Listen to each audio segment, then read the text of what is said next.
ॐ नमो भगवते वासुदेवाय।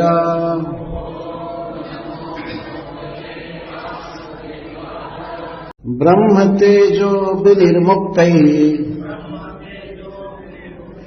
आत्मजैः सह कृष्णया प्रयाणाभिमुखं कृष्णम् इदमाह पृथा सती। श्रीकुन्ती उवाच नमस्ये पुरुषं त्वाद्यम् ईश्वरं प्रकृतेः परम् अलक्ष्यं सर्वभूतानां अन्तर्बहिरवस्थितम् माया जवनिकाच्छन्नम् अज्ञाधोक्षजमव्ययम् न लक्ष्यसे मूढदृशा नटो नाट्यधरो यथा। तथा परमहंसानां मुनीनाम् अमलात्मनां भक्तियोग विधानार्थं कथं पश्येमहि स्त्रियः। कृष्णाय वासुदेवाय देवकी नंदनाय च नंदगोपकुमाराय गोविन्दाय नमो नमः। नमः पंकजनाभाय नमः पंकजमालिने नमः पंकजनेत्राय नमस्ते पंकजांग्रये। ब्रह्मतेजः ब्रह्मास्त्र से विनिर्मुक्त जो पूर्णतः मुक्त हो चुके थे आत्मजयी सह अपने पुत्रों के साथ कृष्णया कृष्णा के साथ द्रौपदी के साथ प्रयाणाभिमुखम द्वारका जाने के लिए प्रस्तुत कृष्ण से इदम यह जो कहा जाएगा आह कहने लगी पृथा कुंती सती परम वैष्णवी। श्री कुंती उवाच श्री कुंती महारानी ने कहना प्रारंभ किया नमस्ते मैं नमस्कार करती हूँ पुरुषम आद्य क्योंकि आप आदि पुरुष हैं। ईश्वर प्रकृति के नियंता हैं। प्रकृति परम और प्रकृति से परे है। अलक्ष्य फिर भी आपको लोग समझ नहीं पाते हैं। सर्वभूतानां समस्त प्राणियों के अंतः बहिः भीतर और बाहर अवस्थित आप अवस्थित हैं तथापि अलक्ष्य।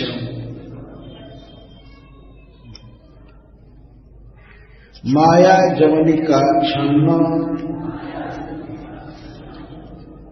अपनी योग माया के पर्दे से आप अपने को ढके रहते हैं। अज्ञा मुझ अज्ञा के द्वारा भक्ति योग से अनभिज्ञ मेरे द्वारा आप नहीं समझ में आ सकते हैं। अधोक्षजम, क्योंकि आप इंद्रियों के ज्ञान से परे हैं। अव्ययम, आप अपरिच्छिन्न हैं, सभी देश में और सभी काल में आप विद्यमान हैं। न लक्ष्य से, आप लक्षित नहीं होते हैं। मूढ़ दृशा, देहाभिमानी व्यक्ति के द्वारा। नटो, जैसे नाचने वाला। नाट्यधर, विविध नृत्य गति प्रस्तुत करते हुए। जथा, जैसे।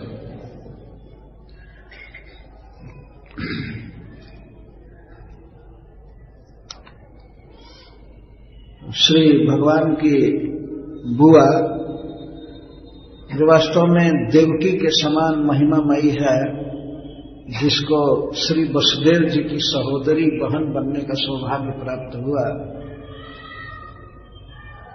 कुंती ने अपने जीवन में बहुत उतार चढ़ाव देखा था। वह एक राजर्षि की पत्नी थी, पांडु महाराज की पत्नी।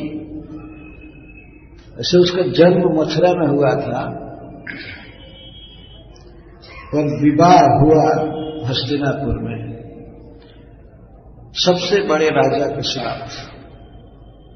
परंतु राज परिवार में कुछ ऐसा राजनीतिक विवाद चल रहा था हस्तिनापुर के सिंहासन को लेकर कि इसको बार बार संकट झेलना पड़ा।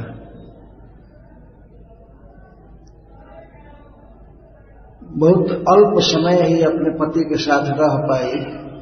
दैव जोग से पांडु महाराज का निधन हो गया और यह बेचारी विधवा हो गई।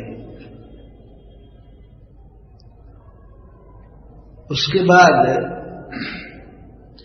यह अपने बच्चों की रक्षा में लगी रही और परिवार के लोग ही धृतराष्ट्र और दुर्योधन आदि इनके पुत्रों को मारना चाहते थे। किसी भी तरह से चाहते थे कि पांचों मर जाए, क्योंकि वास्तव में राज्य के उत्तराधिकारी थे। बहुत इको हो रहा है ना।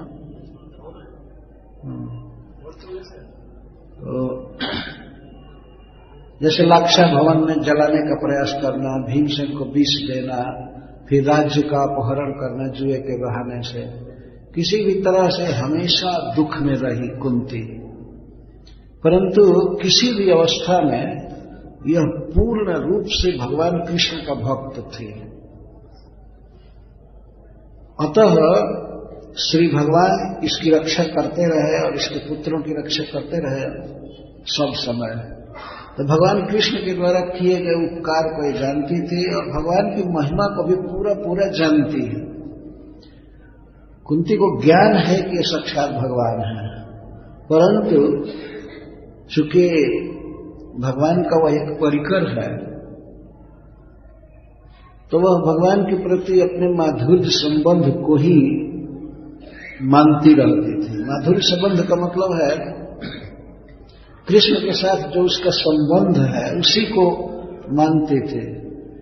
कृष्ण हमारे भाई के वसुदेव जी के पुत्र हैं और इस कारण से जैसे देवकी स्नेह करती है वैसे वात्सल्य भाव रखती थी कृष्ण के प्रति। कृष्ण के योग क्षेम की चिंता करती थी, उनको आशीर्वाद देती थी, सब कुछ। परंतु लगातार ऐश्वर्य हावी हो गया उनके भाव पर। श्री कृष्ण बार बार जब ऐश्वर्य दिखा रहे थे तब कुंती के मन में बात आ गई कि ये तो ईश्वर हैं, साक्षात भगवान हैं और मैं इनको अपना भतीजा मानती हूं, ये मेरा अपराध है।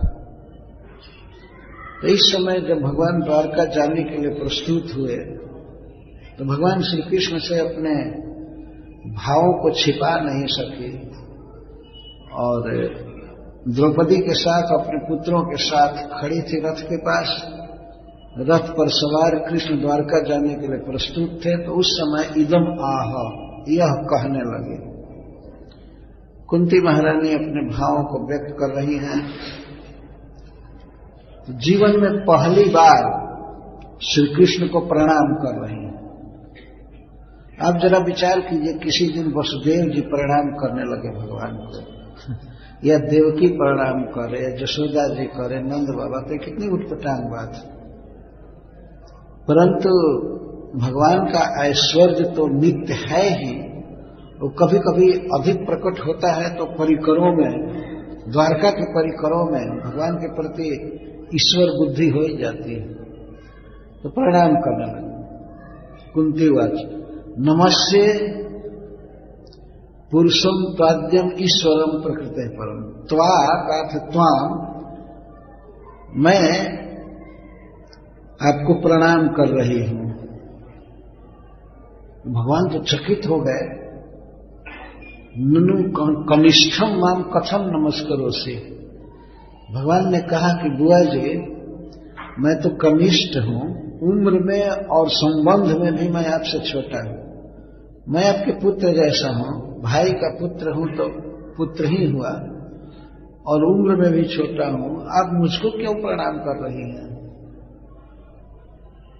श्रीधर स्वामी टीका में लिखते हैं, ननो कनिष्ठम माम कथम नमस्करोसि। मुझ छोटे को आप क्यों प्रणाम कर रही हैं? भगवान लज्जित हो रहे थे रथ पर बैठकर।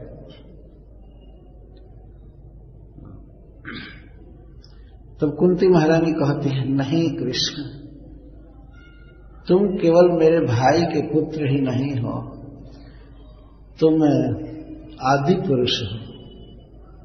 आदि पुरुष तो नारायण हैं, विष्णु हैं, भगवान, जिन्होंने सबको जन्म दिया है, सबको जो पोष रहे हैं, सबको संयम में रखते हैं, जो ब्रह्मा जी को भी जन्म दिए, शिव जी को जन्म दिए, सब देवताओं को, वो है आदि पुरुष, पहला व्यक्ति। आदि पुरुष का अर्थ पहला नहीं होता, आदि का अर्थ होता है अनादि, जिसका कोई शुरुआत नहीं है, प्रारंभ नहीं है, और उसी से सबका जन्म हुआ है, उसको आदि पुरुष कहते हैं। पर प्रकट लीला में तो भगवान वसुदेव जी से जन्म लिए हैं। तो प्रश्न हो सकता है, क्या वसुदेव जी आदि पुरुष हैं जिनसे कृष्ण जन्म लिए? नहीं। वास्तविक बात यह है कि चाहे वसुदेव जी अथवा नंद महाराज या जशोदा या देवकी कोई भी हो, इन सबके कारण कृष्ण हैं। कृष्ण से ही सबका जन्म हुआ है। जब ब्रह्मा जी का जन्म भगवान से हुआ है तो वसुदेव जी आदि का तो कहना ही गया। फिर भी अनादिकाल से भगवान श्री कृष्ण की यही मान्यता रहती है कि ये मेरे पिता हैं। उनके वात्सल्यमयी भक्ति से वे प्रभावित रहते हैं, स्नेह रहता है वसुदेव जी का। आपने पढ़ा होगा भागवत में कि ब्रज से जब कृष्ण मथुरा गए तो वसुदेव जी को ये चिंता हुई कि मेरा बेटा पढ़ा नहीं, ये गाय बकरी चराता रहा, कोई पढ़ाई लिखाई नहीं, तो तुरंत उज्जैन भेज दिए पढ़ने के लिए। ये पिता का वात्सल्य था। जैसे माता पिता व्यग्र रहते हैं कि हमारा बेटा पढ़े, अच्छा बने, भविष्य में इसे कोई दिक्कत ना हो। तो वसुदेव जी के हृदय में वात्सल्य था, तुरंत उज्जैन भेज दिए पढ़ने के लिए। और तो इस तरह से योगक्षेम की चिंता कहते हैं इसको। कुंती हमेशा स्नेह करती थी भगवान के प्रति, सब तरह से मानती थी, लेकिन आज वो प्रणाम कर रही थी। तो प्रणाम करने पर जब भगवान ने ऑब्जेक्शन किया तो कहती है नहीं, अगर मान लीजिए कुंती कहे कि यदि भगवान कहे कि मुझ भतीजे को क्यों प्रणाम कर रही हो, क्यों मुझे शर्मिंदा कर रही हो, इस प्रकार की बात क्यों करने लगे? क्या बुआ पागल हो गई है क्या? आज कुछ हो गया क्या? हमको क्यों प्रणाम कर रही है? तो कहते हैं कि श्री कृष्ण, तुम केवल मेरे भाई के पुत्र ही नहीं हो, तुम आदि पुरुष हो। तो अनादि काल से ही भगवान अपने नित्य सिद्ध परिकरों में कुछ भक्तों में वात्सल्य भाव भरे हैं और उन्हीं को अपना पिता मानते हैं। ऐसी बात नहीं है कि कोई कहे कि किसी दिन अगर भगवान के मन में आ जाए कि मैं भगवान हूं, किसी का बेटा नहीं हूं, तब क्या होगा? भगवान की स्वरूप शक्ति है, जिसको योग माया कहते हैं या चित शक्ति, वही भगवान को इस भावना में बांध करके रखी है कि मैं पुत्र हूं वसुदेव जी का। ऐसा कभी भी समय नहीं आएगा कि ये भावना भगवान की होगी कि मैं पुत्र नहीं हूं, मैं ईश्वर हूं, मैं भगवान हूं और मैं क्यों किसी को प्रणाम करूं। ऐसा कभी नहीं हो सकता है। वे वसुदेव जी के पुत्र ही हैं और रहेंगे, भले वे आदि पुरुष हैं, आद्यम पुरुष हैं। आदि पुरुष, पुरुष का अर्थ होता है पूर्ण। पुरुष शब्द के दो मुख्य अर्थ हैं। एक तो अर्थ है जो पुरी में शयन करते हैं, पहला अर्थ है जो जगन्नाथपुरी में रहते हैं, वो है पुरुष। सबसे श्रेष्ठ पुरुष हैं, इसी से उनको पुरुषोत्तम कहते हैं। पुरुषों में उत्तम, पुरुषोत्तम।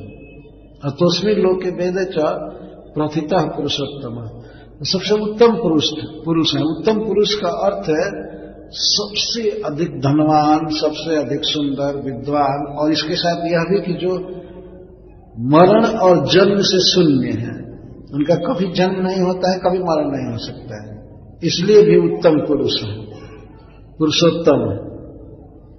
तो ऐसे जो आदि पुरुष हैं, वे किसी को प्रणाम करें तो ये अपराध की बात है ना। अगर जो प्रणाम स्वीकार कराता है तो अपराध कर रहा है। तो कुंती महारानी कहते हैं कि आप आदि पुरुष हैं। कैसे कैसे आप हमको आदि पुरुष कह रही हो? तो कुंती महारानी कहते हैं प्रकृति परम, क्योंकि आप प्रकृति से परे हैं और ईश्वर प्रकृति के नियंता भी हैं। आपका कुछ भी प्राकृत नहीं है, मैटेरियल नहीं है। भगवान श्री कृष्ण का श्रीविग्रह शरीर, उनका वस्त्र, उनकी द्वारिका नगरी या उनसे संबंधित कोई चीज प्रकृति का बनाया हुआ नहीं है। इस संसार में हम लोगों का जो भी है वो प्रकृति के द्वारा बनाया हुआ है। हमारा देह, हमारा मन, बुद्धि और ये सब सामान, खाने पीने का, कपड़ा, जूता, किताब, सब कुछ प्राकृत है, जड़ प्रकृति का रचा हुआ है। लेकिन श्री भगवान का कुछ भी प्राकृत नहीं है, सब चिन्मय है, दिव्य है। तो कुंती महारानी कहते हैं क्योंकि आप प्रकृति से परे हैं और सब लोग प्रकृति के अधीन हैं। प्रकृति ने जन्म दिया है। किसी शहर में, गांव में कोई भी जीव माता पिता बन जाता है, कोई ठीक नहीं है। आज मनुष्य शरीर मिला है, अगले जन्म में हो सकता है कुत्ता बाप बन जाए, ये कोई ठीक नहीं है। विविध जोनियां मिलती रहती हैं, इस जोनी से उस जोनी में। तो ये सब प्रकृति की व्यवस्था है। प्रकृति जन्म देती है, प्रकृति मार देती है, प्रकृति खाने को देती है और पहनने को देती है, सब कुछ प्राकृत है। दुकानों में भरा हुआ सामान कहीं कोई वैकुंठ का नहीं आया है, सब प्रकृति का है, यहां का है। लेकिन श्री भगवान का जो धाम है और उनका जो श्री विग्रह शरीर है, उनके परिकर आदि जो कुछ है, सब वैकुंठ जगत के। तो इसलिए उनको प्रकृति परम, प्रकृति से अतीत कहते हैं, प्रकृति से पर है। और परम का अर्थ यह भी होता है नियंता, कंट्रोलर। वे प्रकृति के कंट्रोलर हैं और समस्त जीवों के ईश्वर हैं। ईश्वर का अर्थ होता है नियंता, नियंता का अर्थ है वश में रखने वाला। ये सारा चर अचर जगत और जो कुछ भी है, स्वर्ग, पाताल आदि, सब श्री कृष्ण के अधीन है। श्री कृष्ण से स्वतंत्र कुछ भी नहीं है। कुंती महारानी इस रहस्य का उद्घाटन कर रही है। यह भी दूसरे श्लोक में कहती हैं कि मैं अज्ञा हूं और मूढ़ दृक हूं। मूढ़ दृक् का अर्थ होता है मैं देहाभिमानी हूं, देह को मैं मानती हूं, इतना अज्ञ मैं हूं। और अज्ञा का अर्थ है भक्ति योग से अनभिज्ञ, मैं तो भक्ति योग भी नहीं जानती हूं कृष्ण। इसीलिए हे प्रभु मैं केवल आपको नमस्कार भर कर सकती हूं, मुझे कोई ज्ञान नहीं है। अरे सारी बातें तो कह ही दे कि कृष्ण क्या है, फिर भी कहती है मैं आपको नहीं जानती मैं आपको नहीं जानती हूं, मैं मूढ़ दृक् हूं। जो व्यक्ति शरीर को मैं मानता है उसको गीता में मूढ़ कहा गया है। मूढ़ोयम ना भी जानाति मां में व्य परमव्य। मूढ़ व्यक्ति मुझको नहीं जानता है। जो देह को ही आत्मा मानता है उसको मूढ़ कहते हैं। मूढ़ मतलब एक नंबर का बेवकूफ, कोई कुछ नहीं जानता। जो आत्मा को नहीं जानता है इस देह से परे, और देह के जन्म मरण को ही आत्मा का जन्म मरण समझ ले, आत्मा का स्वरूप भूल करके और अपने को देह माने, किसी को देह का संबंधी माने, ये माने वो माने, तो इसको मूढ़ बुद्धि कहते हैं। कुंती महारानी कहती है कि मैं एक देहाभिमानिनी जीव हूं और उसमें भी मैं स्त्री हूं। कथम पश्यन ही स्त्री, तीसरे श्लोक में कहते हैं। ऐसे वो स्वीकार करते हैं कि हम स्त्रियों के पास तो ऐसे ही कम बुद्धि है, उसमें भी मैं बहुत अज्ञ हूं, विवेकहीन हूं। तो हे प्रभु मैं आपको कैसे जान सकती हूं? तो बिना जाने प्रणाम कैसे कर रही हो? तो प्रणाम तो कर रही है, तो जान गई है। वास्तविक बात यह है कि जब जल दिया जा रहा था अपने स्वजनों को, तो कुंती महारानी जल में स्नान कर रही थी जल देने के लिए, तो उन्होंने युधिष्ठिर के पास जाकर के कुछ कहा। सब लोग देख रहे थे कि युधिष्ठिर के पास उनकी मां जा रही है, और जाकर के कानों के पास धीरे से उसने कहा कि बेटा तुम कर्ण को भी जल दो। तो महाराज युधिष्ठिर बिल्कुल चकित हो गए। कर्ण को? कर्ण मेरा कौन संबंधी है कि मैं उसको जल दूं? तो कुंती ने कहा कि बेटा वो तुम्हारा बड़ा भाई है। बहुत धीरे से बोला, दूसरे लोग न सुने। महाराज युधिष्ठिर चकित हो गए, वो कैसे तुम्हारा पुत्र है?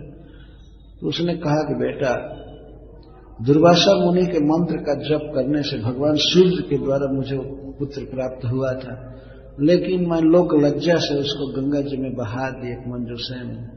तो तुम्हारा बड़ा भाई है, तुम उसको जल दो। ये सुनकर युधिष्ठिर महाराज कहते हैं कि मां मैं कभी कभी कर्ण के शरीर की बनावट को देखता था, खास करके पैर को, चेहरे को, तो मुझे ऐसी शंका हो रही थी कि ये मेरे मां जैसी सूरत शकल वाला क्यों है। ऐसा महाभारत में लिखा गया। मैं पैर देखता था, चेहरा देखता था, तो ऐसे में सोचा करता था कि मेरी मां जैसा इसकी सूरत शकल है, कि तुमने बताया क्यों नहीं? यदि मुझे पता चल गया होता कि कर्ण मेरा बड़ा भाई है तो मैं कभी भी युद्ध नहीं करता, क्योंकि राज्य तो उसका है। तब कुंती ने समझाया कि नहीं बेटा, राज्य तुम्हारा है, क्योंकि तुम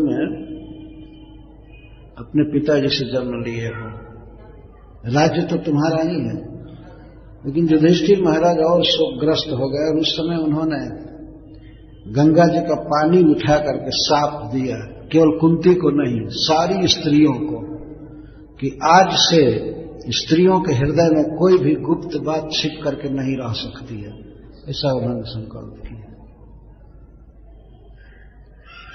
तो उसके बाद ही कुंती महारानी भगवान की स्तुति कर रही हैं, तो उनसे बात छिपी नहीं रह गई कि कृष्ण साक्षात परब्रह्म है, परमात्मा है, ईश्वर हो। लगी बकने, कुछ आचार्य ऐसे टीका करते हैं, जब साफ हो गया कि छिपा नहीं सकते तो भी नहीं छिपाएंगे। लगी कहने कृष्ण साक्षात परमेश्वर है, भगवान है, स्वयं भगवान है, ये है वो है वो। इसलिए विश्वनाथ चक्रवर्ती ठाकुर ने एक जगह पर कहा है युधिष्ठिर महाराज का साफ था। तो भगवान के विषय में जो परम रहस्य है उसको भी बताई है तृतीय श्लोक में, और कहते हैं कि मैं भला कैसे जान सकती हूँ, कथम पश्येम ही स्त्रिय, हम स्त्रियां भला आपको कैसे जान सकती हैं। आपको तो विवेकी लोग जानते हैं, परमहंस लोग, अमलात्मा लोग, मुनि लोग जानते हैं, हम स्त्रियां कैसे जान सकते हैं। तो सारी बातें तो उगल दिया कि कृष्ण क्या है, फिर कहती है हम भला कैसे जानेंगे। तो श्री कृष्ण को कह रही हैं कि आप प्रकृति परम, आप प्रकृति से परे हैं, और केवल परे ही नहीं है, प्रकृति के नियंता भी भगवान है। ये माया शक्ति भगवान के अधीन रहती है और सारे जीव माया के अधीन रहते हैं। माया भगवान के अधीन रहती है और माया के अधीन सब लोग हैं। भगवान श्री कृष्ण माया के अधीन नहीं है। जो लोग यह केवल कहते हैं, इतना स्वीकार करते हैं कि कृष्ण को हम महापुरुष मानते हैं लेकिन भगवान नहीं मानते हैं, तो वे मूढ़ श्रेणी में हैं। उनको कम से कम इतने टाइटल लेना चाहिए कि मैं 3rd क्लास का बेवकूफ हूं या 1st क्लास का बेवकूफ। श्री कृष्ण को ये कहें कि महापुरुष हैं, महामानव हैं, ये भगवान नहीं, इसका मतलब तुम भगवान के बारे में जानते ही नहीं कि भगवान किसको कहते हैं। यदि भगवत्ता के सारे लक्षण कोई जाने तो श्री कृष्ण को सबसे पहले स्वीकार करेगा कि श्री कृष्ण स्वयं भगवान है।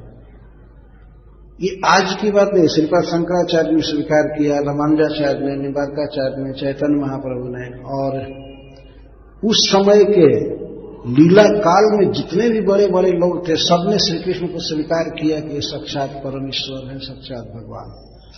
लोग ऐसे दिखाते थे हस्तिनापुर आदि में, देखो जो प्रभु प्रलय काल में क्षीर समुद्र में शयन करते हैं वही यहां रथ पर बैठे घूम रहे हैं। ऐसे स्त्रियां बात करती, सबको विदित बात थी कि ये साक्षात भगवान है।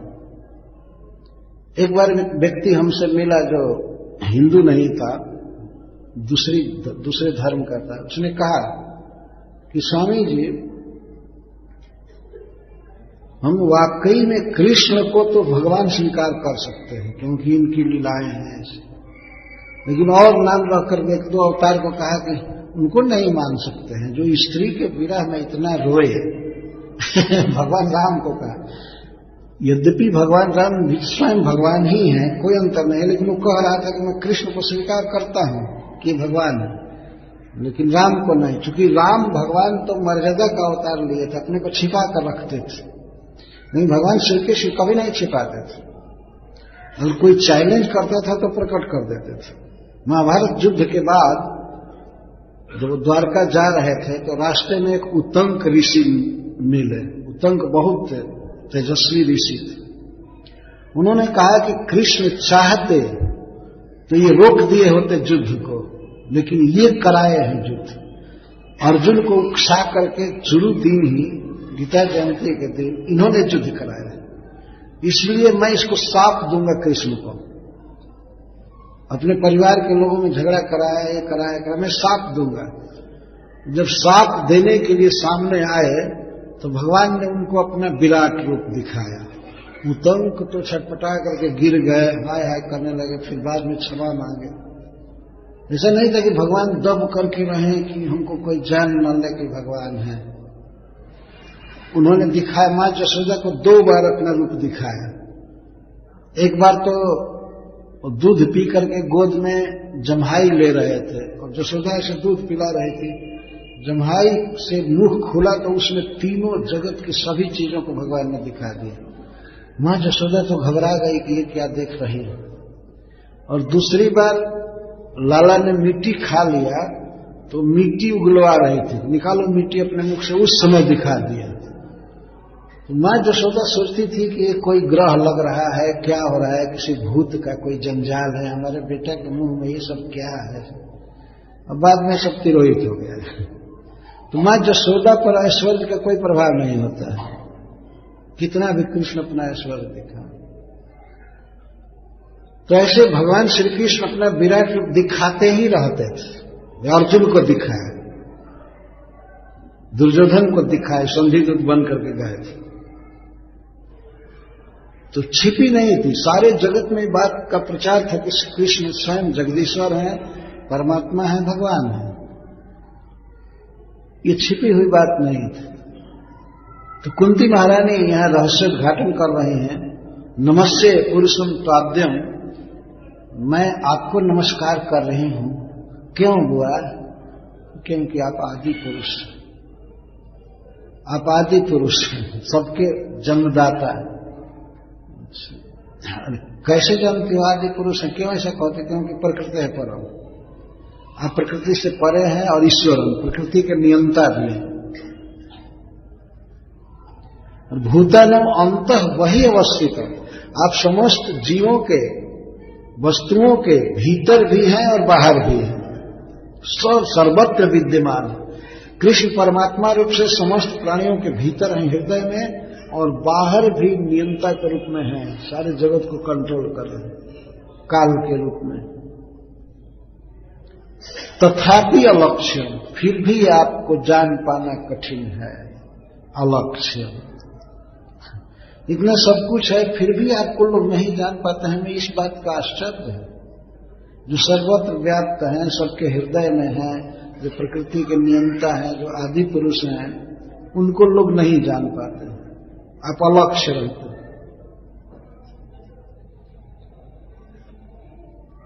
कुंती महारानी को इस बात का खेद हो रहा है कि ऐसे जो प्रकट ईश्वर हैं इस पृथ्वी पर, हस्तिनापुर में, कुरुक्षेत्र में, वृंदावन में, द्वारका में, इतना इस तरह अनावरण भ्रमण कर रहे हैं साक्षात भगवान, उनको लोग नहीं जान पाते हैं। और मिथ्या कल्पना करके, आंख बंद करके अलख निरंजन ऐसे चिल्लाते रहते हैं। कोई धारणा नहीं है। अरे ऊपर वाला देख रहा है, ऊपर वाला क्या कोई गिद्ध देख रहा है?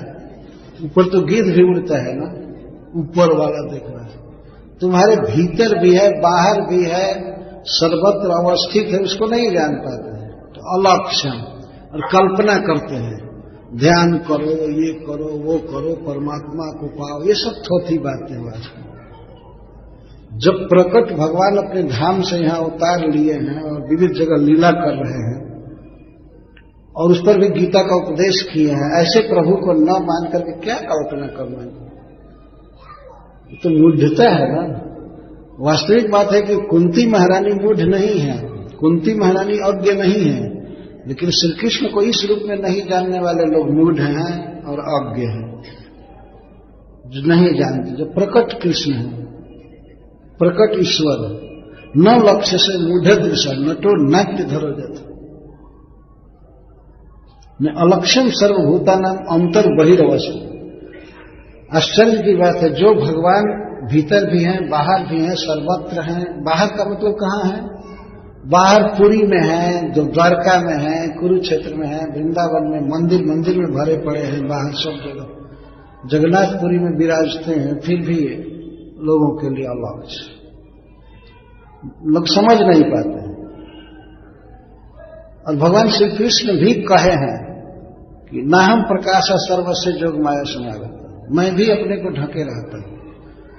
तो जीवों की कोई इच्छा नहीं है कृष्ण को जानने की, भगवान से प्रेम करने की, और उनको जानने की किसी को लालसा नहीं है। अपने काम धंधा, ये करो, ये कमाओ, खाओ, ये करो, ये करो, इसी में लोग व्यस्त हैं। तो भगवान की भी इच्छा नहीं है कि वो दिखाई दे। इसलिए कहते मैं भी जोग माया से अपने को ढका रहता हूं। ठीक है, तुम मुझे समझने का प्रयास नहीं करते हो, तो मैं भी नहीं समझाने का प्रयास कर रहा हूं। और गीता में 2-4 जगह गाली भी देते हैं। अवजानन्ति मां मूढ़ा मानुषीम तनुमासत परम भावम अजानन्तो मम भूत महेश्वरम। भगवान कहते हैं कि मूढ़ लोग मुझे नहीं जानते हैं, मुझे मनुष्य समझते हैं। अवजानन्ति मां मूढ़ा मानुषीम तनुमासत, मुझको मनुष्य समझते हैं। तो कहने ये तो देवकी का लड़का है, ये युद्ध भूमि छोड़कर भाग गया, ये बचपन में बहुत लोभी था, माखन खाता रहता था, मट्ठा पीता रहता था। और कुछ लोग यहां तक कहते हैं तो लड़कियों के साथ नाचता था, ये करता था, वो करता था। मूर्ख लोग समझ ही नहीं पाते हैं। और एक भक्त ने तो यहां तक लिखा कि भगवान समझाना भी नहीं चाहते। कहते हैं नाहम प्रकाश सर्वस्य, मैं सबके सामने अपने रहस्य तत्व का प्रकाशन नहीं करता हूं। योग माया समावृत, मैं योग माया से अपने को ढके रहता हूं और महामाया उनकी आंख पर पर्दा डालती। महामाया के द्वारा, माया के द्वारा उनकी आंख नष्ट है और योग माया के द्वारा मैं ढका हूं। जब मैं भी ऐसी लीला करता हूं कि लोग मुझको मनुष्य ही समझते हैं।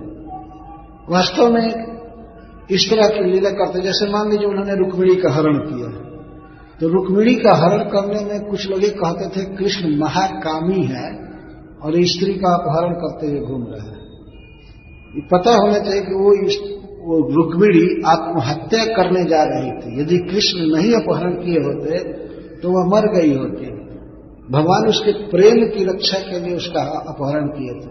ऐसा नहीं कि कोई लंपट पुरुष हैं स्त्री को भोगना चाहते हैं, ऐसी बात नहीं है। कुछ लोग कहते हैं अगर वो लंपट नहीं होते तो 16,108 विवाह कैसे करते। तो किसी लंपट व्यक्ति में सामर्थ्य है क्या 16,000 विवाह करने की? जरा विचार कीजिए।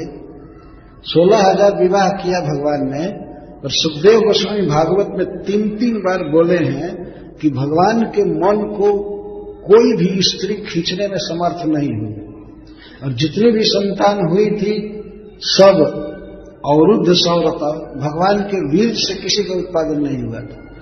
आज तक भगवान श्री कृष्ण का वीर स्खलित हुआ ही नहीं। यहां तक शिव जी का स्खलित हो चुका और सब कई लोग, लेकिन भगवान श्री कृष्ण अखंड ब्रह्मचारी है। 16,108 स्त्रियों का पति अखंड ब्रह्मचारी है।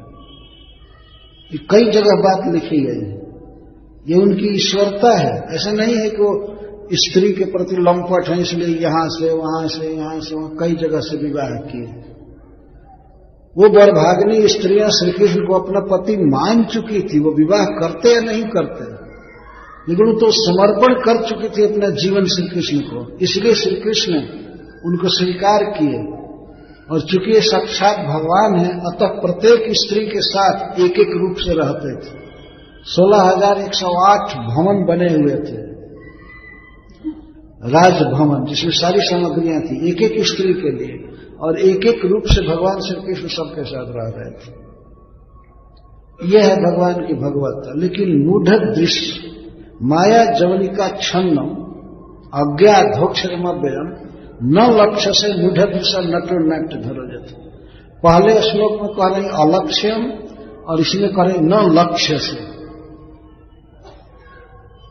अलक्ष्यम का अर्थ दूसरे जीव माया से ग्रस्त हैं, देह को ही माया मान रहे हैं, भगवान का या स्पिरिचुअल कुछ ज्ञान उनको नहीं है, तो किसी को समझ नहीं सकते। और इधर भगवान भी न लक्ष्य से नहीं लक्षित होते, क्योंकि माया जवनिका छन्नम, भगवान की जो माया शक्ति है योग माया, इसी को जवनिका कहा गया। जवनिका का अर्थ होता है तिरस्करणी शक्ति, जो भगवान को छिपा करके रखे।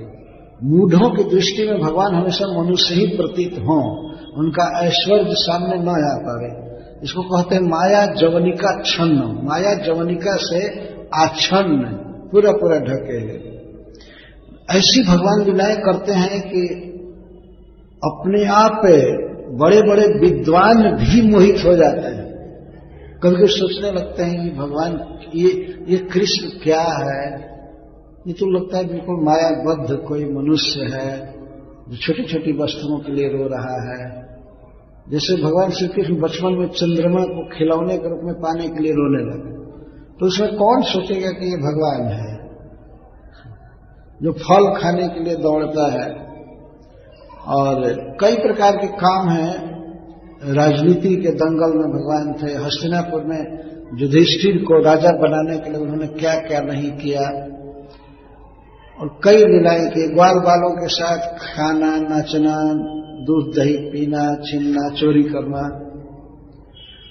इससे समझ में नहीं आता। इसको कहते हैं माया जवनिका आच्छन्न। माया जवनिका, माया योग माया, सायव जवनिका तिरस्करणी शक्ति, तिरस्करणी रूपा, तया आच्छन्न महिमानम जसतम। भगवान की महिमा को छिपा करके रखी है माया। भगवान स्वयं ही चाहते हैं कि न कोई जाने। तो जो स्वयं ही माया से अपने को आच्छन्न रखे हैं विविध लीलाओं द्वारा, तो आपको, और जो इंद्रियों से परे हैं, अधोक्षर और अव्यय, आप किसी भी देश और किसी भी काल के द्वारा परिच्छिन्न नहीं है। संस्कृत में परिच्छिन्न का अर्थ होता है सीमा। भगवान श्री कृष्ण सभी काल में हैं, अनादि काल से हैं और अनंत काल तक रहेंगे। इसको कहते हैं सर्व काल व्यापी और सर्व देश व्यापी।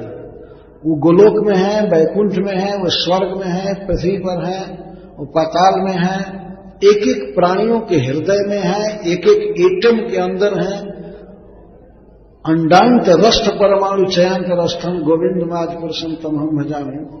भगवान श्री कृष्ण एक एक एटम के भीतर है और इसी रूप में, इसी श्री कृष्ण रूप में, लीला विलासी रूप में है, अपने परिकरों के साथ हैं और अनादिकाल सभी देश में है। श्रील जीव गोस्वामी जी कहते हैं कि अपरिच्छिन्न शब्द बता रहा है सर्व देश काल व्यापिनम, सभी देश में और सभी काल में है। ऐसा कोई नहीं है। कोई देवता कुछ काल के लिए अधिकार में रहते हैं, अधिकृत पद पर रहते हैं, इसके बाद छोड़ना पड़ता है, और कोई एक स्थान में रहता है। लेकिन श्री कृष्ण सब स्थान में, सभी देश में, सभी काल में। और की जो सत्ता है, अवस्था है, वो देश काल द्वारा बाधित है। आप कहीं फार्म भरिए, कुछ भी कीजिए, तो आपको लिखना पड़ता है कि आप कहाँ रहते हैं। अपने आईडी में लिखना पड़ता है कि हम यहां रहते हैं, यहां रहते हैं, तब पासपोर्ट बनता है ना। अगर कोई लिख दे कि हम सर्वव्यापी हैं तो ठीक है, तो सर्वव्यापी हो तो अमेरिका में हो ही, अब जाने की क्या जरूरत है। जो सर्वव्यापक, देश लिखना पड़ता है, स्थान के, हम यहां रहते हैं, यहां रहते हैं, यहां रहते हैं, यहां रहते हैं। और जन्म कब हुआ ये भी लिखना होता है, कितने वर्ष के हुए, और बाद में मरने के बाद दूसरे लोग लिखेंगे एक्सपायरी डेट, कब खत्म हो गए। इसको काल द्वारा सीमित कहते। प्रत्येक व्यक्ति काल के अधीन है, जन्म और मृत्यु के बीच में वह स्थिति है, और वो भी कोई वास्तविक स्थिति नहीं है। जन्म के समय ज्ञान कैसा रहता है, शरीर कैसा रहता है, और युवावस्था में कैसा होता है, इसके बाद वृद्ध होना पड़ता है। 50 या 100 वर्ष के अंदर ही कितनी लीलाएं बदल जाती है जीव की। लीला नहीं कहेंगे, कितनी अवस्था बदलती है, और इसमें मर जाना पड़ता है। तो इसको कहते हैं सभी काल में नहीं है, कुछ काल में है, और सभी देश में नहीं है।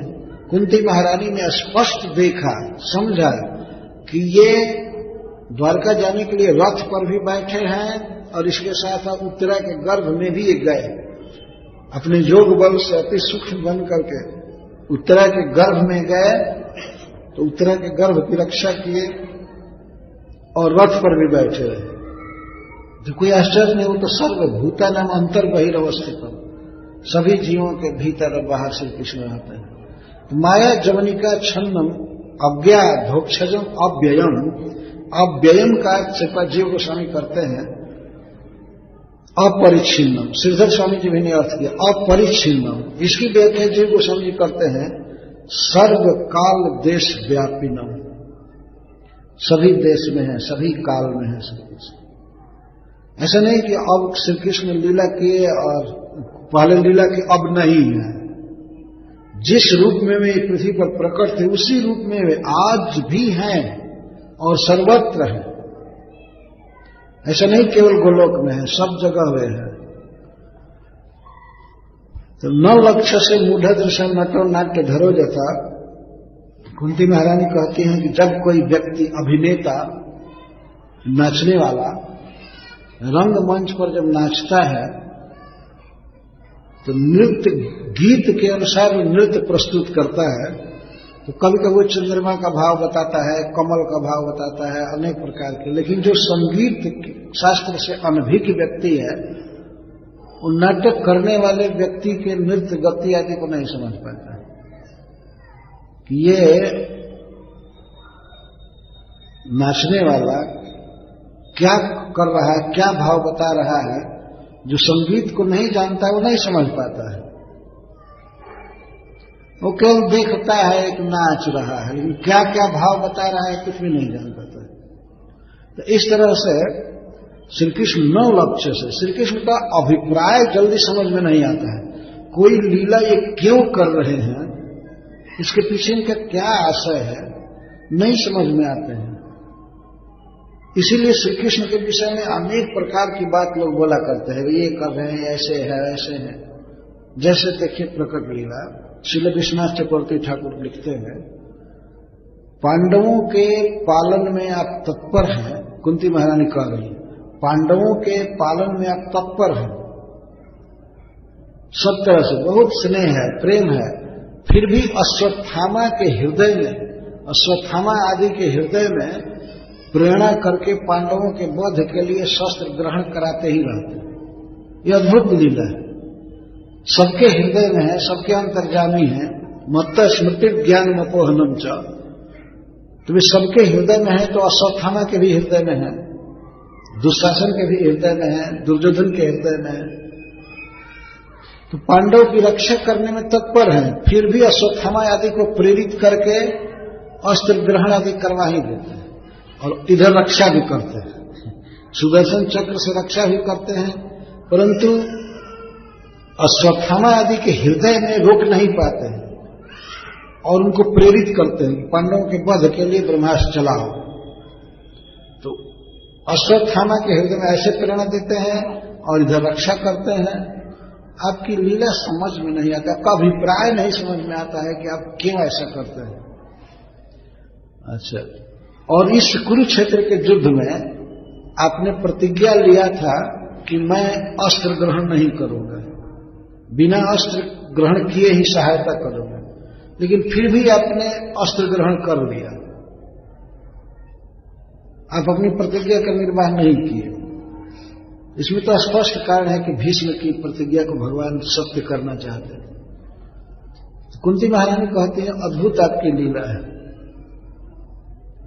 सुभद्रा और द्रौपदी से आप अति स्नेह करते हैं, फिर भी उनके पुत्रों की रक्षा आप नहीं किए। अद्भुत लीला है भगवान, इधर इतना स्नेह करना परंतु उनके पुत्र की रक्षा नहीं करना। वे चाहते तो जैसे परीक्षित की रक्षा कर लिए, वैसे अभिमन्यु की रक्षा कर लिए होते, या द्रौपदी के पुत्रों को भी बचा लिए होते, पर नहीं किए।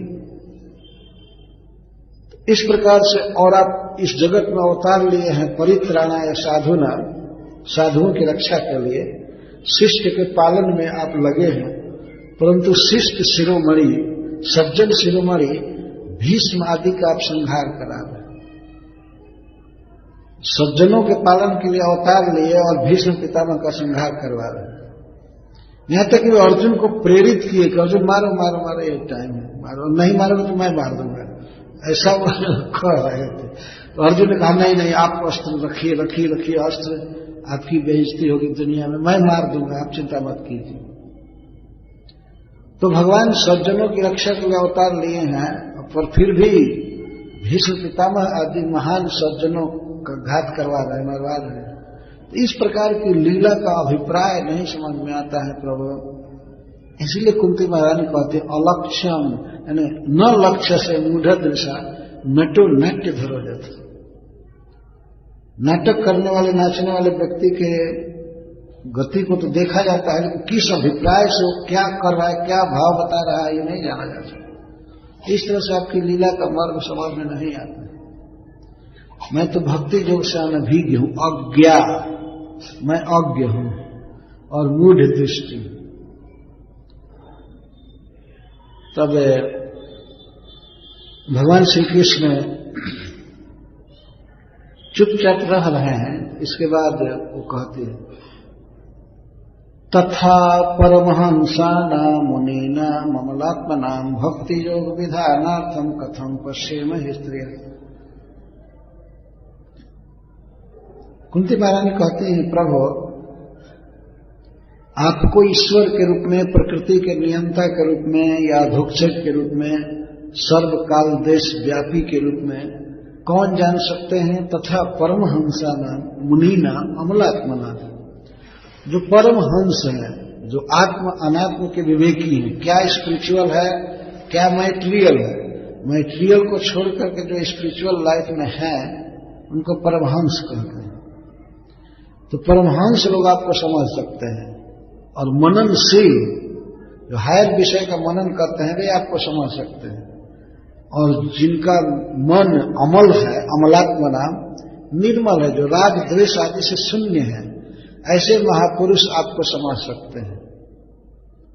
कथम पश्ये नहीं स्त्री, हम स्त्रियां भला आपको कैसे जान सकती हैं। लेकिन कुंती महारानी के मुख से ये रहस्य बहुत बारीक रूप से प्रकट हुआ कि भगवान श्री कृष्ण ये सब लीलाएं क्यों करते हैं, क्यों अवतार लेकर के विविध लीला करते हैं, गोवर्धन धारण की लीला या गीता कहने की लीला, अपने मित्र का रथ हाँकते हैं, जसोदा जी से इतना प्रेम करते हैं, या वसुदेव जी से, नंद महाराज से, क्यों करते हैं सब लीला। कुंती महारानी कहती है एक परमहंसों को, मुनियों को और निर्मल मन वाले महान पुरुषों के जीवन में अपने प्रति प्रेम पैदा करने के लिए आप करते हैं। भक्ति योग विधानार्थ, भक्ति योग उत्पन्न करने के लिए सब लीलाएं आप करते हैं। जब बड़े बड़े मुनीन्द्र, आत्माराम गण, परमहंस, अमलात्मा मुनिगण आपकी लीलाओं को देखते हैं, सुनते हैं, तो वे लोग आपके भक्त हो जाते हैं। तो वास्तव में भक्ति योग का प्रचार करने के लिए, उनको भक्त बनाने के लिए सब आप लीलाएं करते हैं, यही रहस्य है। लेकिन ये कह करके कहते हैं फिर हम स्त्रियां भला कैसे इसको जान सकते हैं। अब क्यों ये सब लीलाएं करते हैं। पहला विशेषण दे रहे परमहंसा नाम तथा, परमहंसों को भक्त बनाने के लिए। भगवान श्री कृष्ण की लीलाएं इतनी मधुर हैं, खास करके भक्तों से प्रेम करने की लीला, जैसे अर्जुन से उन्होंने प्रेम किया, इस प्रकार की लीलाओं को और उनके रूप गुण को सुन करके परमहंस मुनिजन सब कुछ छोड़ करके कृष्ण के लिए दीवाना हो जाते हैं, कृष्ण के भक्त हो जाते हैं। जैसे सुखदेव गोस्वामी, यदि भगवान इस प्रकार की लीला वृंदावन में नहीं किए होते, गोचारण की लीला, बंसी वादन की लीला, तो सुखदेव गोस्वामी श्री कृष्ण के भक्त नहीं हो पाए, लीला सुन करके भक्त हो गए। परमहंसों में सबसे श्रेष्ठ परमहंस सुखदेव गोस्वामी है, और ऐसे लोग मुनि होते हैं। मुनि का अर्थ होता है मननशील, जो भगवान के विशेषताओं का मनन करे, उनके रूप गुण लीला आदि को मन में सोचे, तो उसको मुनि कहते हैं। मुनि का अर्थ ये नहीं है कि अपने दुकान में बैठ करके पैसा गिने और मनन करे, आज इतना मिला, ये हुआ। मनन का ये मतलब नहीं है। शुभ है आश्रय का मनन करना, भगवान का मनन करना। वैसे मनन तो सब करते ही रहते हैं, कुछ न कुछ सोचते ही रहते हैं, लेकिन भगवान के रूप में त्रिभंग ललित रूप, बंसी वादन, या अर्जुन के सारथ्य रूप का, सारथी रूप का, या जैसे तैसे कालिए के फण पर नृत्य करते समय, या गोवर्धन धारण किए हुए, गोचारण किए हुए, दवानल पान करते हुए, इन सब लीलाओं का जो मनन करता है तो उसको मुनि कहते हैं। तो मुनियों को और अमल आत्मा, जिनके आत्मा में, मन में मल नहीं है, उनको अमलात्मा कहते हैं। तथा परमहंसा नाम, मुनि नाम, अमलात्मा नाम। मल क्या है मन का? मन में मल है किसी के प्रति राग और किसी के प्रति द्वेष रखना, विषयों की लालसा, काम, लोभ आदि मल है। जिन महान पुरुषों का चित्त अमल आत्मा है, अमल है, मल रहित है, उन लोगों के हृदय में अपने प्रेम को भरने के लिए, अपनी भक्ति देने के लिए आप सब इस लीलाएं करते हैं। लेकिन भला हम स्त्रियां इसको कैसे जान सकती? ये कुंती महारानी का सहज दैन्य है। श्रील प्रभुपाद जी कहते हैं कि अपने जीवन में दैन्य आना ये बहुत बड़ा गुण है। कुंती महारानी कृष्ण के सारे रहस्यों का उद्घाटन करके भी कहती हैं कि भला हम कैसे जान सकते हैं। हम स्त्रियां कैसे जान सकते हैं? लोक में देखा जाता है कि स्त्रियों में श्रद्धा अधिक होती है, और यही कारण है कि कहीं पर कोई आध्यात्मिक या धार्मिक कोई गोष्ठी होती है तो उसमें स्त्रियों की संख्या ज्यादा होती है, देखा गया है। सहज श्रद्धा होती है। पुरुषों में क्या है, पुरुषों में बहुत ज्यादा दार्शनिक मीमांसा करना, ये अच्छा ये बुरा ये बुरा, वो बहुत फंस जाते हैं। जितने भी उटपटांग मार्ग प्रचलित है दुनिया में, भक्ति से विरुद्ध, ये पंथ वो पंथ, सब उसके संस्थापक सब पुरुष रहे हैं, और उसमें से अधिकांश तो भगवान होकर के मर गए, भगवान थे, इसके बाद मर गए भगवान। आज भी कम से कम 1 दर्जन भगवान जीवित होंगे जगह जगह, यह भगवान वह भगवान वह भगवान। लेकिन भगवान की जो सत्ता है, अवस्थिति हो, काल और देश द्वारा बाधित, कुछ काल में रहे, कुछ देश में रहे और इसके बाद समाप्त हो गए। लेकिन श्री कृष्ण वास्तविक भगवान है, ये सब 3rd क्लास के नकली भगवान नहीं है। और जब जन्म हुआ तब कोई पता नहीं था, कुछ काल के बाद अगर 200-400 चेला बना लिए बस भगवान हो गए उसी दिन। क्योंकि चेला लोग सर्टिफिकेट देते हैं, वो लोग सर्टिफिकेट देते हैं कि हाँ अब आप भगवान हो गए। ये दुनिया में प्रचलित।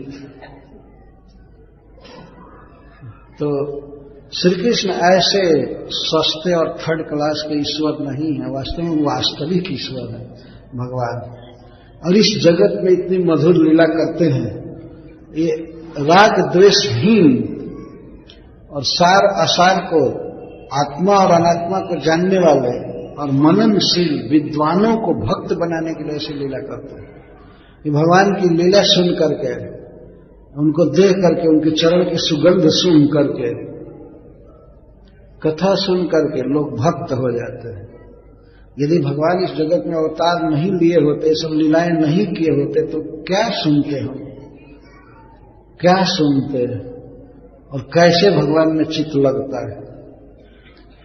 तो इस तरह से अपने सौंदर्य को, अपनी महिमा को, अपने भक्त परवशता को, भक्त वात्सल्य को भगवान प्रकट किए इस जगत में, और अपनी करुणा को, इससे अपनी कृपा को उन्होंने प्रकट किया।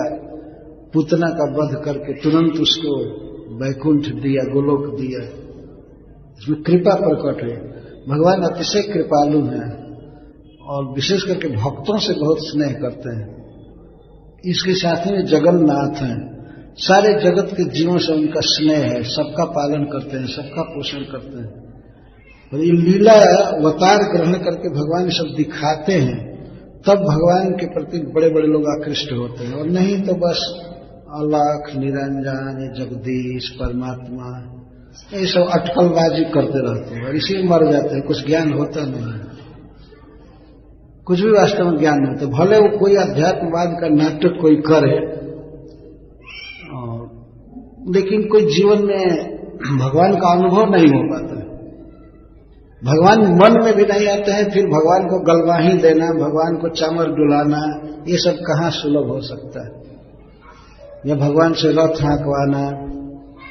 ब्रज में तो भगवान नंद बाबा के जूता को भी उठा करके लाते हैं, जूता लाते हैं, नंद बाबा को पहनाते हैं, पीढ़ा लाते हैं खाने के लिए, सब भागवत में लिखा हुआ है।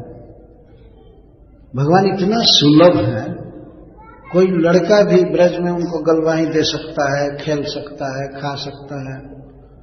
गोपियां उनको नचा सकती हैं, छाछ पर झूला झूलते हैं, साथ में घूमते हैं गाय चराने के लिए, रास करते हैं। इतना सुलभ है।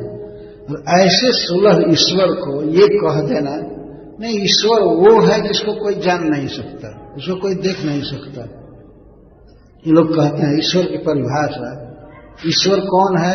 जिसको कोई जान ही नहीं सकता है। यही ज्ञान दे रहे, यही बताए कि उसको कोई जान नहीं सकता है। कि यही ईश्वर का ज्ञान है, उसको कोई जान ही नहीं सकता। तो जान ही नहीं सकता तो है, जान ही नहीं सकता तो है या नहीं है, इसका प्रमाण कोई नहीं जान सकता तो तुम भी नहीं जानते हो ना। तो बोलने वाला कह रहा है कि हम नहीं जान सकते, तुम नहीं जान सकते, तो इस प्रवचन का मतलब क्या हुआ? इसको बकवाद कहते हैं। बकवाद, जो ब करोती सब बक, बगुले को बक कहा जाता है। बगुले जब पेड़ पर बैठते हैं तो बस एक ही शब्द बोलते हैं, ब ब ब। इस तरह से जो बोले बिना मतलब अनन्वय, जिसका कोई अन्वय नहीं, कोई अर्थ नहीं, तो इसको बकवाद कहते हैं, इसको बकवास कहते हैं। बकवाद। जरा विचार कीजिए, कोई कहे कि ईश्वर को देखा नहीं जा सकता, उसका कोई रूप नहीं है, उसका कोई नाम नहीं है, उसको मन में भी नहीं सोचा जा सकता है, अचिंत है, तो फिर ईश्वर है या नहीं है कैसे जाना जा सकता? प्रमाण क्या है? तो एक प्रकार से भगवान को न मानो, यही प्रचार है संसार में। और मानना है तो गुरु को मानो, खत्म हो गया है, क्योंकि गुरु प्रकट ईश्वर है। और भगवान तो निराकार हो, आएगा कि नहीं आएगा? अरे तो प्रकट है, ठगने वाला भगवान आ गया है, ये तो प्रकट है ना। यही चल रहा है दुनिया में। तो इन सब रहस्यों का उद्घाटन कुंती महारानी कर रहे हैं कि वास्तव में आप परम ईश्वर हैं, आप परब्रह्म हैं, आप अधोक्षर हैं, अव्यय हैं। पर हम स्त्रियां कैसे जान सकते हैं? आपको तो परमहंस जन, मुनिजन और अमलात्मा महान पुरुष ही जान सकते हैं, और उनके हृदय में भक्ति संचार करने के लिए ही आप ये सब लीलाएं करते हैं, अपनी ओर आकृष्ट करने के लिए। तो अब वे कहती हैं कि इसीलिए मैं तो आपकी भक्ति के योग्य नहीं हूं, मुझे भक्ति करने की कोई योग्यता नहीं है, अतः हे प्रभु मैं केवल आपको प्रणाम कर सकती हूं, अतः बार बार प्रणाम कर रही हूं। कृष्णाय वासुदेवाय देवकी नंदनाय च नंद गोप कुमाराय गोविंदाय नमो नमः। ये प्रत्येक चतुर्थी विभक्ति के बाद नमः शब्द लगेगा। कृष्णाय नमः, वासुदेवाय नमः, देवकी नंदनाय नमः, नंद गोप कुमाराय नमः, गोविंदाय नमो नमः नमः नमः। ये केवल नमस्कार कर रहे हैं। और वास्तव में भगवान की जितनी भी भक्तियां हैं, सबसे आसान भक्ति है प्रणाम करना। ऐसे उससे भी आसान है जप करना। हरे कृष्णा कृष्णा कृष्णा हरे हरे, हरे राम राम राम हरे हरे। तो श्री कुंती महारानी भगवान का नाम ले रहे हैं और प्रणाम कर रही हैं। सबसे पहले प्रणाम करते हुए कहते हैं, हे प्रभु मैं भक्ति योग से अनभिज्ञा हूं, मेरी बुद्धि नहीं है आपको समझने की, तो मैं तो केवल आपको प्रणाम कर रही हूं। हे कृष्ण आपको प्रणाम है। कृष्णाय, आप श्री कृष्ण नामक परब्रह्म हैं। उपनिषद में लिखा गया है कि परब्रह्म को ही कृष्ण कहते हैं, उनका एक नाम है। ये कहा गया है कि कृषि भूवाचक शब्द णचर निर्वृत्तिवाचक तयोरैक्यम परब्रह्म कृष्ण इत्यभिधीयते। कृष का अर्थ होता है आधार और र का अर्थ है आनंद। जो आनंद के आधार है, निधान है, ऐसे परब्रह्म को कृष्ण कहा जाता है। ऑल अट्रैक्टिव, श्रील प्रभुपाद जी अनुवाद किए। परम आकर्षक। इस संसार में कौन वस्तु सबसे ज्यादा आकर्षण का विषय है? आनंद। प्रत्येक व्यक्ति आनंद चाहता है। श्री कृष्ण नख से सिख तक घनीभूत आनंद है, इसीलिए उनको कृष्ण कहा जाता है। तो हे परब्रह्म, हे सर्व आनंद के निधान, मैं आपको प्रणाम करती हूं। तो भगवान के इस प्रिय नाम को सबसे पहले रख रही है। भगवान के जितने भी नाम हैं सब में सिरमौर है या कृष्ण, कृष्ण नाम। और अमेरिका में जब श्रील प्रभुपाद जी ने अंतर्राष्ट्रीय श्री कृष्ण भावनामृत की स्थापना करना चाहा, international society for Krishna consciousness, तो उनके कुछ शिष्यों ने और उनके कुछ मित्रों ने कहा कि स्वामी जी, बेटर होता यदि आप international society for God consciousness कहते, तो लोग ज्यादा ग्रहण करते इसे। International society for God consciousness. तो श्रील प्रभुपाद जी ने कहा नहीं, इस सोसाइटी का नाम रखने में भी भगवान का नाम आएगा कृष्ण, इसलिए कृष्ण ही रखा जाए। वो लोग कहे कि कृष्ण को कौन मानेगा, गॉड लिखेंगे तो कुछ लोग अट्रैक्ट होंगे। प्रभुपाद जी ने कहा कोई हो या ना हो, ये कृष्ण ही शब्द रहेगा, इतना प्रिय नाम है। तो श्रील प्रभुपाद जी ने ये कृष्ण नाम ही रखा, international society for Krishna consciousness. और फिर भी भगवान की कृपा से यह सोसाइटी पूरे संसार में फैल चुकी है, बहुत प्रिय है। कुंती महारानी के मुख कमल से यह कृष्ण शब्द निकल रहा है, कितना अच्छा है। कृष्णाय नमः, हे कृष्ण, हे परब्रह्म, हे समस्त आनंद और आकर्षण के स्रोत, मैं आपको नमस्कार करती हूं। और कृष्ण की ये महिमा कह करके अब संबंध परक भी बात भूल नहीं रही है। ऐसा नहीं कि अपने संबंध को भूल गई, क्योंकि वो वास्तविक संबंध है बुआ का, भगवान का, भतीजे का, तो वो जा नहीं सकता है। तो संबंध परक संबोधन कर रहे हैं। वासुदेवाय, वासुदेव का अर्थ है वसुदेव के पुत्र। हे हमारे भाई के पुत्र, आपको नमस्कार। ये भतीजे की बुद्धि से नमस्कार नहीं कर रही है, परंतु वो भतीजा का भाव मन में तो है ही निरंतर, इसलिए वो आ रहा है। पर नमस्कार शब्द वो ऐश्वर्य की भावना से कर रही है कि आप वास्तव में ईश्वर हैं, आप भगवान हैं, लेकिन आप हमारे भाई के पुत्र बने हुए हैं, आपको नमस्कार करते। आप हमारे भैया के पुत्र के रूप में लीला कर रहे हैं। तो एक प्रकार से अपना संबंध जोड़ रही है बहुत निकट का, कि आप हमारे भाई के पुत्र बने हुए हैं, मैं आपको नमस्कार करती हूं, पर वास्तव में आप हमारे भतीजा नहीं, आप तो भगवान हैं। ये कहने का आशय है, इतना ऐश्वर्य छाया है मन में। कृष्णाय वासुदेवाय, हमारे भैया वसुदेव जी कितने भाग्यशाली हैं, कितने महान हैं कि परब्रह्म परमात्मा उनके पुत्र बने हुए हैं। दुनिया आगे उनको वसुदेव कहेगी, तो सब लोग वासुदेव कहते हैं। वासुदेव का मतलब वसुदेव जी का पुत्र है। जैसे भरत के पुत्र को भारत कहते हैं, तो इस तरह से वसुदेव जी के पुत्र को वासुदेव कहते हैं। जितने भी पुरुष हैं इस संसार में, सबसे भाग्यशाली हमारे भाई हैं, जिनके पुत्र के रूप में आप जन्म लिए हैं। मैं आपको प्रणाम करती हूं।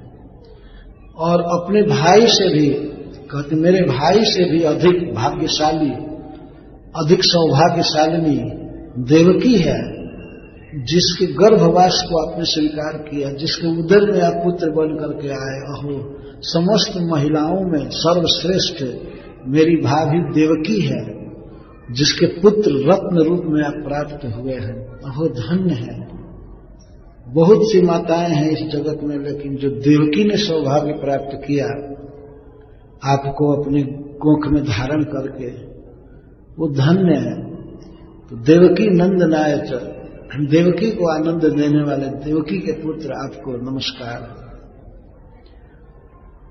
और देवकी से भी अधिक भाग्य नंद महाराज का है, जिनके गोकुल में आप अपनी बाल लीला किए, वात्सल्य रस दिए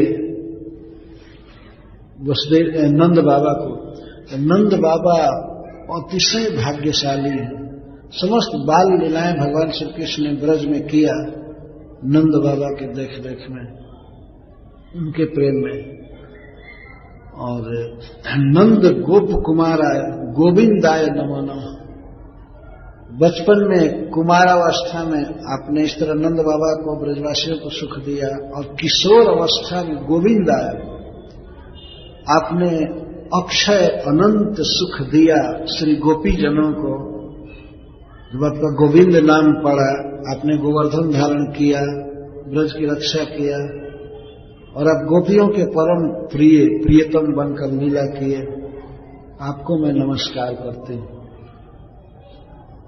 और मां यशोदा के विषय में तो स्पेशल एक श्लोक कहा है, बाद में आएगा, गोप्या ददे तोई कृता गसिदाम तावत। तो इस संसार में सौभाग्यवती स्त्रियों में सबसे श्रेष्ठ श्री यशोदा है, जिनको आपने बाल लीला का अक्षय सुख दिया, जिनका स्तनपान किया, जिनके गोद में सोए, उसमें लाड़ लड़ाया, इस तरह से। तो यशोदा का बहुत बड़ा सौभाग्य। इस प्रकार से श्री कृष्ण का वर्णन उनके भक्तों के साथ जोड़ करके कर रही है। भगवान को ये पसंद है। यदि श्री कृष्ण को कोई कहता है कि श्री कृष्ण परमात्मा है, जगदीश्वर है, ये जगन्नाथ है और बड़ी बड़ी उपाधि, तो भगवान उतना प्रसन्न नहीं होते हैं। जब किसी भक्त से संबंध जोड़ करके उनको पुकारा जाता है तो बहुत आनंद लेते हैं। जैसे पार्थ सारथी, पार्थ का अर्थ पृथा के पुत्र अर्जुन, अर्जुन के सारथी, या देवकी नंदन, देवकी का पुत्र वासुदेव, वसुदेव जी के पुत्र यशोदा नंदन। किसी भक्त के साथ संबंध जोड़ करके इनका नाम जो रखा जाता है वो उनको बहुत प्रिय लगता है। और ये प्रिय नहीं है केवल उनको जगदीश्वर कहना, ये कहना ओम जय जगदीश हरे केवल करने से बेहतर है हरे कृष्णा कृष्ण कृष्ण हरे हरे राम हरे राम। अब भगवान तो जगदीश्वर हैं ही, इसमें संदेह थोड़े हैं।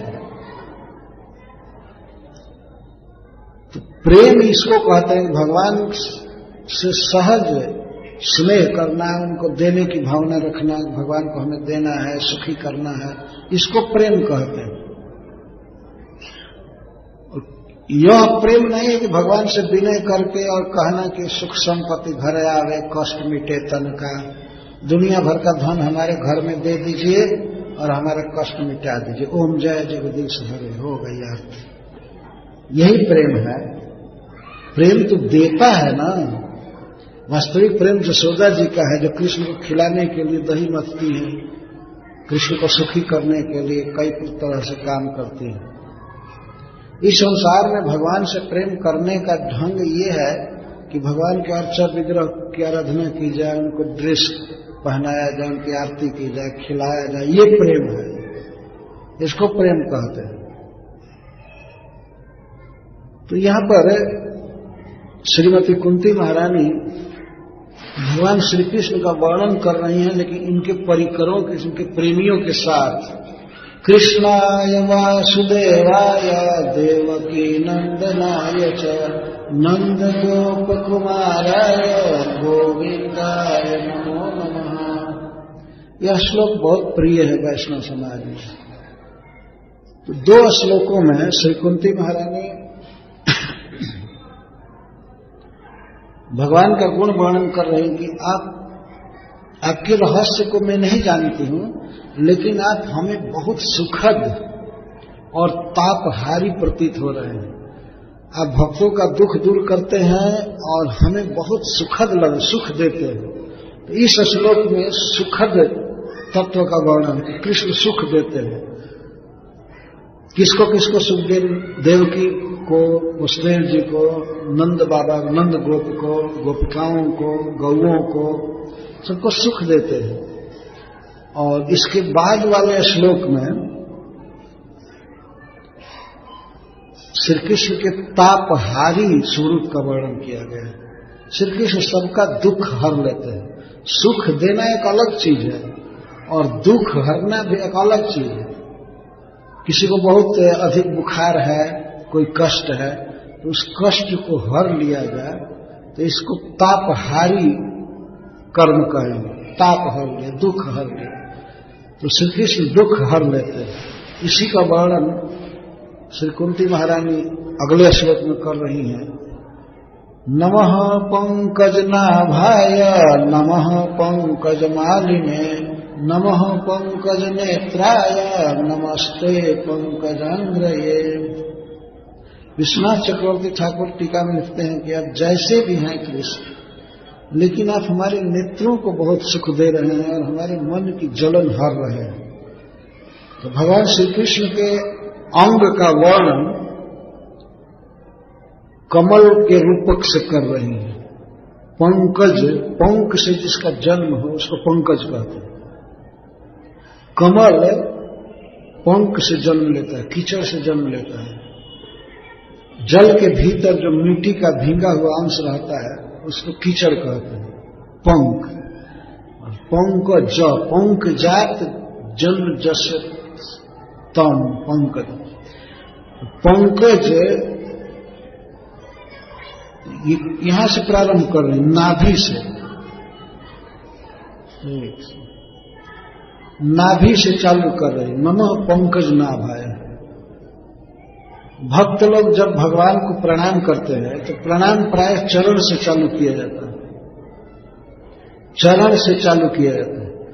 लेकिन कुंती महारानी चूंकि भगवान के मां के समान है, बुआ है, तो उन्होंने सोचा कि अगर चरण से प्रणाम करूंगी तो कृष्ण लज्जा में पड़ जाएंगे, ये क्या हो गया बुआ को, मां एकाएक चरण छू करके प्रणाम करना है तो बुरा लगेगा। इसलिए कुंती महारानी नाभि से चालू कर रहे हैं, नमः पंकज नाभाय। आपकी नाभि पंकज के समान है, बहुत सुंदर कमल के आकार में है। अथवा आपके नाभि से कमल कोश का जन्म हुआ, कमल जन्म लिया जिससे ब्रह्मा जी जन्म लिए, ये याद कर रही है। आपके नाभि से लोकात्मक कमल जन्म लिया और उसी कमल से विश्व विधाता ब्रह्मा जी जन्म लिए। आप इतने महान हैं। तो नाभि को देख करके श्री कुंती महारानी याद करें कि यही नाभि विश्व का जन्म स्थान है। इस संसार में देखा जाता है कि नाभि ही, पेट ही मनुष्य के जन्म का स्थान होता है, मां के उदर से जन्म होता है। तो ये विश्व भी, पूरा विश्व चर अचर तीनों जगत, ये जन्म कहां से लिया है? भगवान के नाभि से। भगवान के नाभि से कमल, कमल से विश्व का जन्म हुआ, ब्रह्मा जी का जन्म हुआ। तो कुंती महारानी भगवान की महिमा का स्मरण कर रही है। और दूसरा इसका अर्थ है कि भगवान श्री कृष्ण की नाभि कमल के समान सुंदर है, गंभीर है। नाभि मनोहर लेत जनु जमुन भंवर छरिछे। भगवान की नाभि का वर्णन आया है तो कहा गया जमुना जी में जैसे भंवर पड़ती है, जितनी सुंदर लगती है, उससे भी अधिक सुंदर भगवान की नाभि लगती है। जमुना जी में बहुत ऐसे भंवर पड़ती है। नाभि मनोहर लेत जनु जमुन भंवर छलछीन। तो मैं आपको प्रणाम कर रही हूं। आपकी नाभि पंकज के आकार की है, बहुत सुंदर, और आपके नाभि से इस विश्व का जन्म हुआ है। हे विश्व जनक, हे विश्व विधाता, आपको मैं प्रणाम कर रही हूं। नमः पंकज नाभाय, नमः पंकज मालिने। और आप पंकज की माला पहने हैं, आपको नमस्कार है। लगता है उस समय भगवान कमल की माला पहने थे।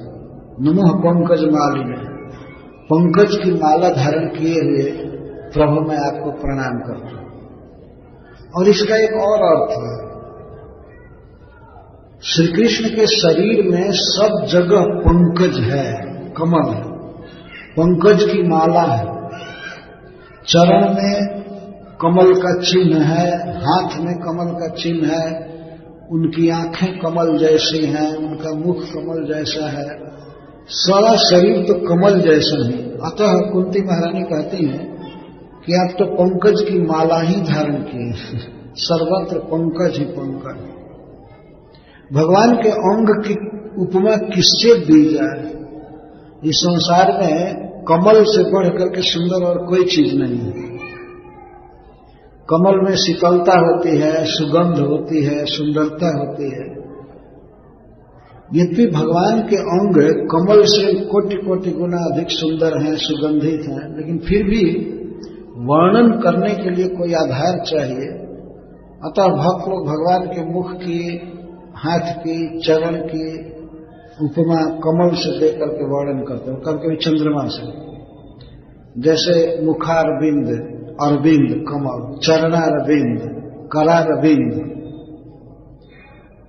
एक गीत में बिल्वमंगल ठाकुर लिखे हैं कि करारविंदे न पदारविंद मुखारविंदे विनिवेशयन्त। भगवान बाल मुकुंद बटपत्र पर शयन करते हुए करारविंद ने अपने हाथ से अपने पदार अंगूठे को लेकर के मुखारविंद में लगाते, अपने अंगूठे को चूसते रहते।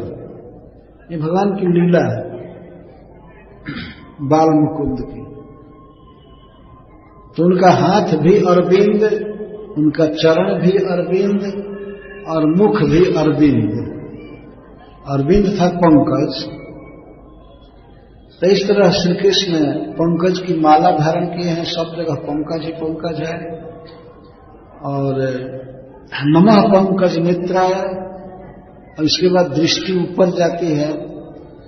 आपकी आंखें कमल से भी अधिक सुंदर हैं, आप कितना सुंदर हैं, आपको मैं प्रणाम कर रही हूं। ये सुंदरता की दृष्टि और है कि भगवान बहुत सुंदर है, उनके प्रति महिमा का भाव ही रख करके कह रही है। नमः पंकज नेत्राय, आपके नेत्र अतिशय सुंदर, पंकज से भी अधिक सुंदर है, आपको मैं प्रणाम करती हूं।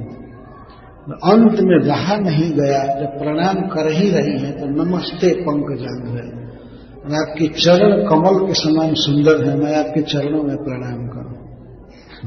इस तरह लास्ट में चरण में प्रणाम करूं, शालीनता की, और भगवान को कोई संकोच न हो इसके लिए प्रणाम करें। नाभि से चालू करके कंठ पर कमल मालिने और नेत्र, इसके बाद चरण। नमः पंकज नाभाय नमः पंकज मालिने नमः पंकज नेत्राय नमस्ते पंकजांग्रये।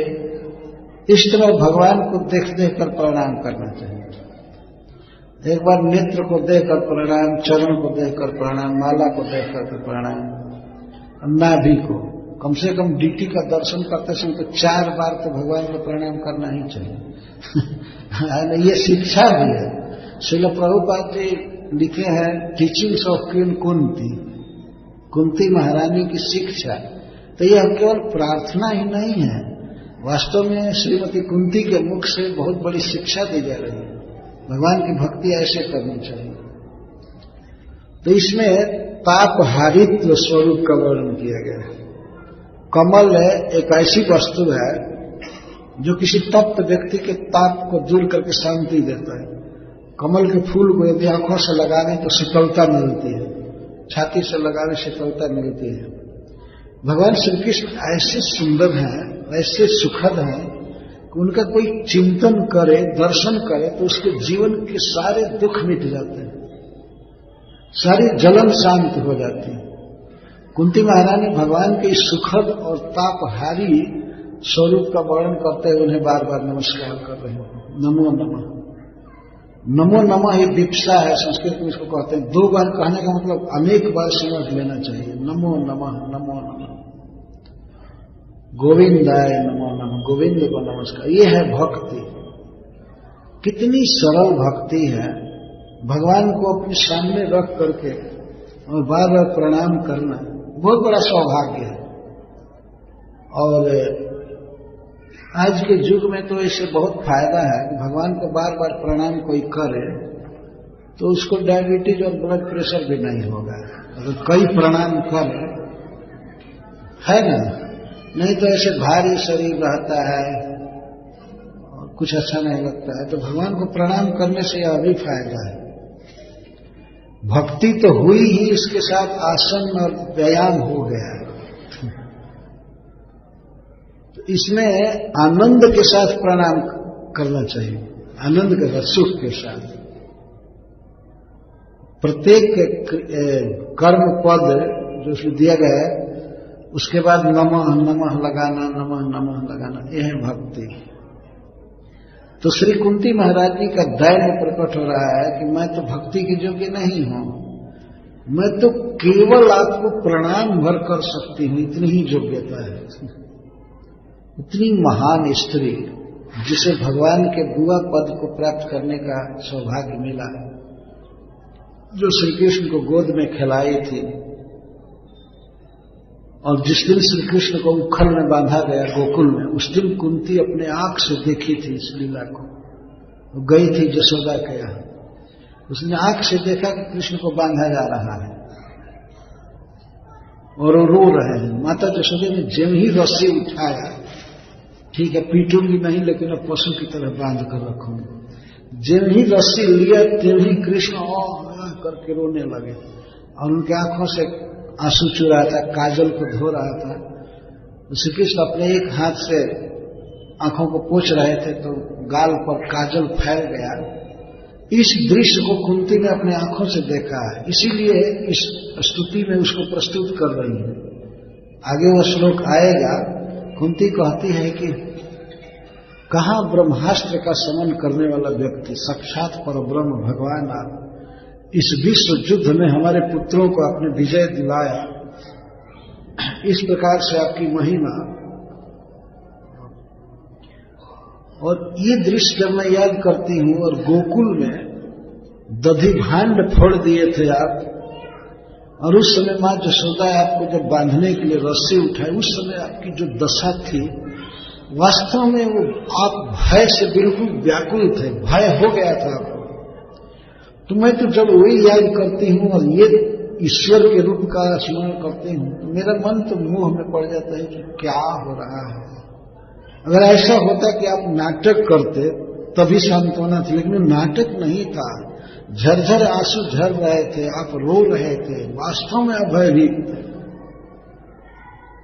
तो एक प्रश्न उठता है कि जन्म कर्म सत्य है क्या है? शास्त्र तो कहता है कि आप अजन्मा हैं, आपका जन्म नहीं होता है और आप कोई कर्म नहीं करते। लेकिन भगवान गीता में कहते हैं कि मैं करता हूं कर्म और जन्म भी लेता हूं, पर मेरा जन्म और कर्म दिव्य है। जन्म कर्म च में दिव्य, ये तो झूठा तो हो नहीं सकता। भगवान जन्म भी लेते हैं और कर्म करते हैं, ये तो सत्य है। तो फिर शास्त्र उनको अजन्मा और अकर्मा क्यों कहता है? एक में से दोनों बात सत्य, दोनों में से केवल एक बात सत्य होगी। वास्तव में उनका जन्म नहीं होता है और कर्म नहीं करते, ये बात सत्य है। अथवा जन्म कर्म, और जन्म लेते ही कर्म करते हैं, तो ये बात सत्य नहीं है। और ये सत्य है तो वो सत्य नहीं है, वो नहीं जन्म लेते हैं। लेकिन दोनों सत्य है, और जन्मा होते हुए भी वे जन्म ग्रहण करते हैं और अकर्मा होते हुए भी वे कर्म करते हैं। यही भगवान की विशेषता है। कुंती महारानी इसी तथ्य को पूरे स्तुति में प्रस्तुत करना चाहती है। अजन्मा ने जन्म लिया गोकुल में या मथुरा में, और अकर्मा ने, जिसको कर्म बंधन कभी बांधता नहीं है, जिसे किसी भोग को प्राप्त करने की इच्छा नहीं, जो सब तरह से पूर्ण है, वह कर्म करता है। द्वारका निर्माण आदि कर्म, या युद्ध से पलायन का कर्म, या दधि का मटका फोड़ने का कर्म, या गोचारण करने का कर्म, गोवर्धन धारण का कर्म, कालिए के फण पर नृत्य करने का कर्म, अर्जुन का सारथी बनकर रथ हाँकने का कर्म, ये सब करते हैं। पर सारे कर्म दिव्य हैं, अलौकिक हैं, अतः वे एक प्रकार से कर्म नहीं भी करते हैं। और ये भगवान की नित्य लीलाएं हैं तो करते ही हैं, परंतु कर्म फल से प्रभावित नहीं होते हैं, इनकी लीला है। इसीलिए भगवान अपने मुख से कहते हैं जन्म कर्म च में दिव्यम, मेरे जन्म और कर्म सब दिव्य हैं। अन्य मनुष्य देवताओं जैसे नहीं है, अप्राकृत है। और भगवान यहां तक कहते हैं कि एवं योग इति तत्वतः, जो व्यक्ति जानता है कि मेरा जन्म मथुरा में और या अन्य अवतारों में भी मेरा जन्म दिव्य है और मेरे कर्म दिव्य है, इस बात को जानता है, वह भी कर्म बंधन से मुक्त हो जाता है। तो जिसके जन्म और कर्म को जानने से दूसरे जीव कर्म बंधन से मुक्त हो सकते हैं, तो उनका जन्म कर्म मटेरियल कैसे हो सकता है? इस प्रकार कुंती महारानी भगवान के जन्म कर्म की प्रशंसा कर रही हैं और उसके स्वरूप को समझा रही हैं। देखिए भगवान के रूप का कितना क्लियर वर्णन आ रहा है। कृष्णाय वासुदेवाय देवकी नंदनाय च नंद गोप कुमाराय गोविंदाय नमः। इसमें भगवान की लीलाओं का वर्णन है, बाल लीला विशेष करके कई लीलाओं का वर्णन है, और उनके रूप का वर्णन नमः पंकज नाभाय नमः पंकज मालिने नमः पंकज नेत्राय नमस्ते पंकजांग्रये। इसमें भगवान के परम सुंदर रूप का वर्णन है। पहले श्लोक में संबंध का लीला का वर्णन है, और दूसरे में इसमें नमः पंकज नाभाय भगवान के सुंदर रूप का। यही है कृष्ण कथा वास्तव में, भगवान के रूप, भगवान की लीला, गुण, चरित्र, अवतार आदि की बात कहना सुनना। अतः कुंती महारानी की प्रार्थना बहुत ही महत्वपूर्ण है। लॉस एंजलिस में श्रील प्रभुपाद जी 26 दिन प्रवचन किए थे इस अध्याय, और वो पुस्तक छपी हुई है, teachings of queen Kunti. Prabhupada ji का लेक्चर छपा हुआ है। इतना महत्वपूर्ण है, इतना आकर्षक है कि प्रभुपाद जी 26 दिन प्रवचन किए एक एक श्लोकों पर।